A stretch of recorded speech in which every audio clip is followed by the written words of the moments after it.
একদম ফ্রেশ গরুর মাংস রান্না করার জন্য প্রথমে এখানে আমি 1 কেজি গরুর মাংস ভালোভাবে ধুয়ে পরিষ্কার করে নিয়েছি। এখন আমি গরম মশলা দিয়ে নিচ্ছি। তারপর আমি এখানে কুচি করা পেঁয়াজ অ্যাড করে নিচ্ছি।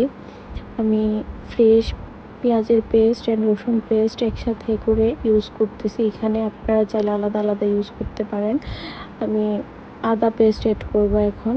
আমি সব এখানে ফ্রেশ ইউজ করতেছি। আমি কোনো ফ্রোজেন মশলা এখানে ইউজ করি নাই, কারণ আমার কাছে মনে হয় ফ্রেশ মাংসের ক্ষেত্রে ফ্রেশ বাটা মশলা ইউজ করলে মাংসের স্বাদটা অনেক গুণ বেড়ে যায়। এখানে আমি কাঁচামরিচ বাটা ইউজ করেছি একটু ফ্লেভারের জন্য।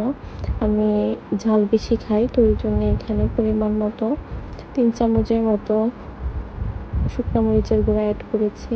1 চামচের মতো হলুদের গুঁড়া দিয়ে নিচ্ছি, আর 2 চামচের মতো ধনিয়ার গুঁড়া দিয়ে নিচ্ছি।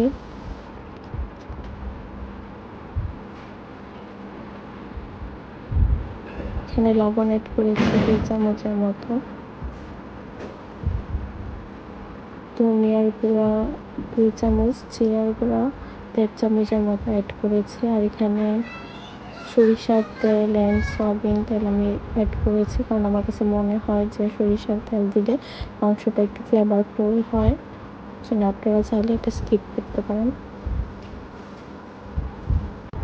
এখন আমি খুব ভালো করে মাংসটা হাতে মাখিয়ে নিচ্ছি, কারণ হাতে মাখালে আমার মনে হয় যে মাংসর স্বাদটা বহুগুণ বেড়ে যায়। খুব ভালোভাবে মাখিয়ে তারপর আমি আধা ঘন্টার জন্য রেস্টে রেখে দেব।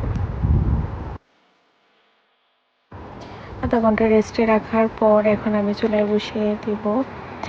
তো মাঝখানে আমার ক্লিপ নিতে আমি ভুলে গিয়েছি, তাই কষানোর ক্লিপটা আমি দেখাতে পারছি না, সরি।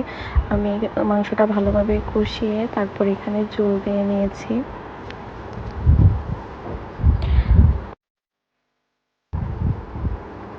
আমার মাংসতে আলু অ্যান্ড ডাটা খেতে অনেক পছন্দ, তাই আমি আমার পছন্দ মতো এখানে অ্যাড করে নিয়েছি। আপনারা চাইলে এটা স্কিপ করতে পারেন, এটা যার যার ইচ্ছা।